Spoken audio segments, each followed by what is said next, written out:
Welcome to Burlap Teachers. Enjoy the video. In this video, I will explain how to improve your English step by step. First, establish clear, achievable goals for your English learning journey. Dedicate a minimum of 15 minutes every single day to consistent practice. It's crucial to identify your current English proficiency level accurately. Then, select learning resources that perfectly align with your individual learning style, whether it's visual, auditory, or kinesthetic. This foundational step sets you up for success. To actively engage with English, try listening to podcasts or news in English for about 30 minutes each day. Follow that by reading English articles, short stories, or books for at least 20 minutes. Seek opportunities to practice speaking with a native speaker or a language tutor for real-time feedback.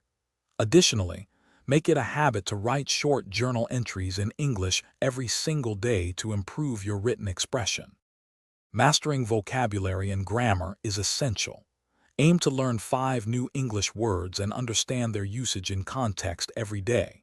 Dedicate 10 minutes daily to reviewing fundamental grammar rules, focusing on areas where you struggle.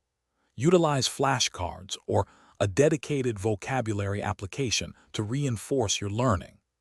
Actively practice constructing complete sentences using your newly acquired words to solidify your understanding and retention. For true immersion, watch English movies or television shows, initially with English subtitles, then without. Change the language settings on your phone and computer to English to constantly expose yourself. Consider joining an English conversation group or club to practice in a supportive environment. Remember to celebrate your small milestones along the way. Consistent effort over time, even just 15 minutes daily, yields significant improvements. Thanks for watching. Consider subscribing if this video helped you.